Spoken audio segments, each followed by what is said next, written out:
அஸ்ஸலாமு அலைக்கும். ஈஸியாக 10 நிமிஷத்தில் சரி ஒரு பிரேக்ஃபாஸ்ட் பார்க்கலாமா வாங்க.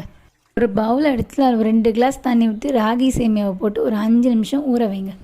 ராகி ஊறுற கேப்பில் இட்லி பாத்திரத்தை வச்சு தண்ணி ஊற்றி கொஞ்சம் உப்பு இட்லி தட்டு வச்சு அதில் எண்ணெய் க்ரீஸ் பண்ணி வச்சுருங்க. இப்போ 5 நிமிஷம் ஆகிடுச்சு, ராகியும் ஊறிடுச்சு.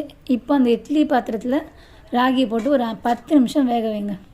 செய்கிற குவான்டிட்டி வந்து 2 பேருக்கு ஓகேங்களா. ராகி வேகிற டைமில் வெங்காயம், கொத்தமல்லி, கருவேப்பிலை இதெல்லாம் நம்ம கட் பண்ணி வச்சுக்கலாம். ராகி வேகிற டைமில் எல்லாத்தையும் கட் பண்ணி நம்ம எடுத்தாச்சு. ராகியும் இப்போ வெந்துருச்சு. ராகி ஓப்பன் பண்ணி பாருங்கள், இந்த மாதிரி இருந்தால் ராகி வெந்துருச்சுன்னு அர்த்தம். ரொம்ப சிம்பிளான தாளிப்பு தான். எண்ணெய் விட்டு கடுகு, கருவேப்பிலை, காஞ்ச மிளகாய் போட்டு தாளிச்சுங்க. இப்போ நம்ம தாளிப்பு போட்ட ஐட்டம் எல்லாமே நல்லா பொரிஞ்சிருச்சு. இப்போது நம்ம வெங்காயத்தை இது கூட சேர்த்து நல்லா வதக்குங்க.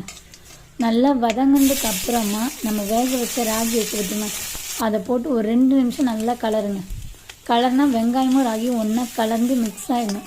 மிக்ஸ் ஆனதுக்கப்புறம் நம்ம தேவையான அளவு உப்பு போட்டு ஒரு 2 நிமிஷம் கலந்திங்கன்னா நம்ம ராகி சேமியா ரெடி ஆகிடும்.